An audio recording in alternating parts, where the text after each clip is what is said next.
SACCO is very new. We have teething problems in changing laws and being accepted to run as we're supposed to be running. We don't operate like the SACCOs in Kenya. But the main reason why we formed this SACCO is because we needed to create partnership and interactions with people back home, because we have a big majority here. And it is important that that majority of people benefit like other people home, through institutions which are set up, through institutions which are established, and the way you don't lose your money. That is a key thing that made us make and come together to form this SACCO.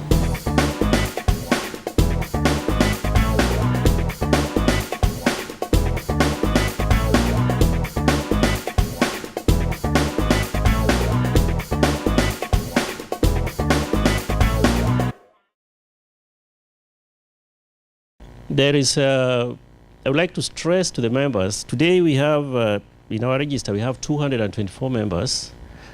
And if we were to be strict with what is membership, next time when we go to the next level of the AGM, we would have probably had a very small number. And we know the categories of what makes somebody a registered member and what makes you fully registered member. You need to register with £100. And then you need to buy minimum 4 shares, which is £50 each, makes £200. So 300, that makes you a full member. And then on top of that, to be a SACCO, an active SACCO member, you need to have regular contributions, which can be made monthly or 4 times in a year. So if you take 3 months without paying, we can technically say your membership has lapsed. So it will freeze your account. Your savings will not get lost, but we'll freeze your account, and then you have to re-register again. But we have not, because we have had our own challenges with the technology, we could not pin you down for that, because we needed to get our house in order so that we can engage with you in a better way. With shares and savings, you have members managed to contribute a total of approximately 53,000. So that is the money we hold at the moment. We have different bank accounts. We have an account in the UK with Barclays Bank, which is just a conduit, if you understand what I mean, because we are domiciled in Kenya. So we run 2 accounts in Kenya. This is with Cooperative Bank. However, they hold our pound account, and that's where all your pounds go. We also run a Kenya shillings account. And by the way, you all know that you have to join through PayPal, so sometimes we have money in our PayPal account. So you can sleep well, you can eat well, at least your money is intact. By the way, I should mention that in the first year, the management committee put some of the money in what we call asset management with CIC, and for the last 1 year, we have £1,000 in interest. There was a gentleman's agreement that interests and dividends would not be delved in for the first, the second, but we will start to pay out dividends and interests in our 3rd year.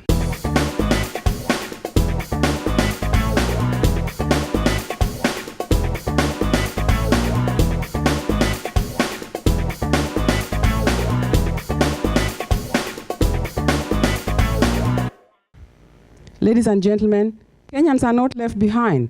The Kenyan government has taken certain steps to ensure effective and structured engagement with its diaspora.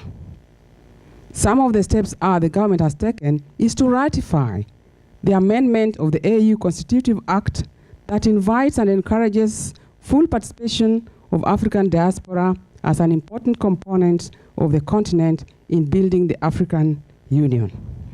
Secondly, the government of Kenya has pronounced, through Presidential Circular Number 1 of 2008, diaspora as a major portfolio under the Ministry of Foreign Affairs. And recently, in 2013, His Excellency the President also opened a coordinating unit in his office to complement the Ministry of Foreign Affairs work on the diaspora issues. How do we join the high-enders? How do we join them? So that when people are creating opportunity for you to join them, you can also see Kenya, possibly Nigeria, The only question I was being asked, and I was asked from yesterday, the day I went to board the plane. And you know that is in Nairobi now. Oh, have you been to Ghana of late? I said no. I got to Dubai. Have you been to Ghana of late? I said no. I arrived here in Heathrow. Have you also visited Ghana? And they are busy checking my passport. I said, please no. Now that is your identity. That is our identity. Now that is why we are struggling to have this forum, so that we can move from that dubious end to some high end, where somebody doesn't have to ask where you have been visiting, where you are respected because you are also there. You don't do that when the only question you are asking yourself is, oh, when are we balloting for this plot? When are we balloting for this house? I got, you know, that is the low end.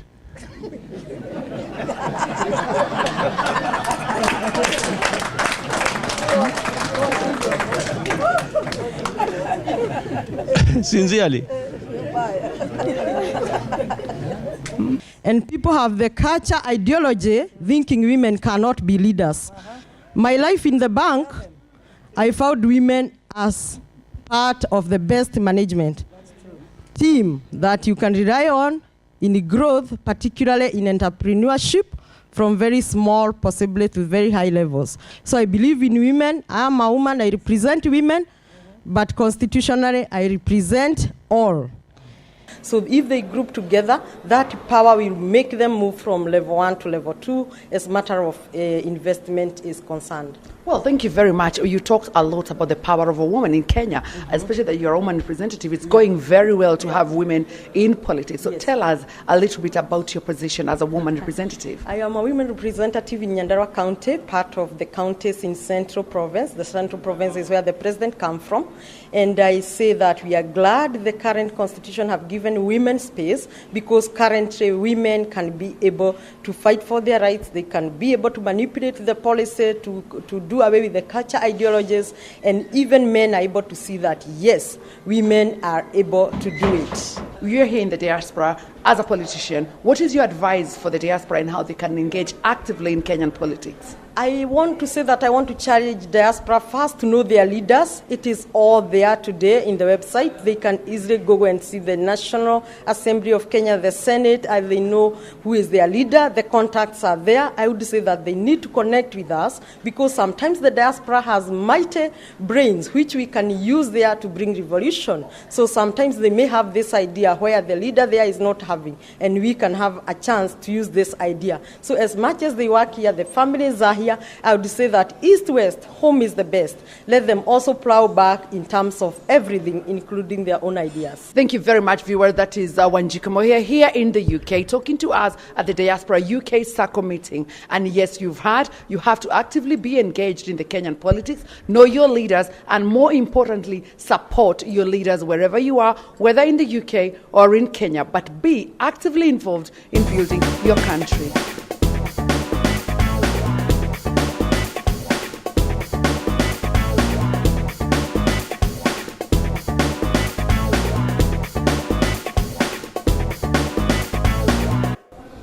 Okay, I'm also happy that I was able to join the Kenyans living in UK for this year's function. The main message I'm trying to pass to them this time is that they should start thinking about Kenya as a country. As they think about themselves and what they can do for themselves, we want to also them to think about Kenya as a country and what as a group they can be able to do for this country. We know that there are very different diasporas from different countries that are doing a lot in their countries. And we think that Kenyans, if they came together as an organized group, they will not only cause a difference in Kenya, but they will also even cause a difference in the way they are viewed in the host countries where they are staying. Fantastic. But being the registrar of SACCOs, dealing with a SACCO based out of the country must be challenging. What kind of challenges do you face dealing with a SACCO that is not based in Kenya? Indeed, it is challenging because normally the SACCOs we have registered in Kenya are closely supervised or, can I say, given management input by the ministry officials. But with this, which is at a distance, what we are relying on is the technology. Most of these SACCOs, when we registered this one, the UK one was the second one to be registered from the US one. We registered them as e-based SACCOs. So we expect reasonable use of technology so that we are able, if there is any problem, then we are able to solve their problem, both as a society, as members. So what we are encouraging these societies that are in the diaspora is that they should have a web-based sort of organization, so that there is interaction between the members and the ministry and the management at all levels at any time to solve the problems. In fact, we are very happy that the recent development of the Ministry of Foreign Affairs in developing a web portal will go a long way in sorting out this, because even as a Ministry of Industrialization, we are now cooperative based, we also want to have a space on that web portal so that we can be able to relate to the diaspora and assist them in understanding about the management of cooperatives.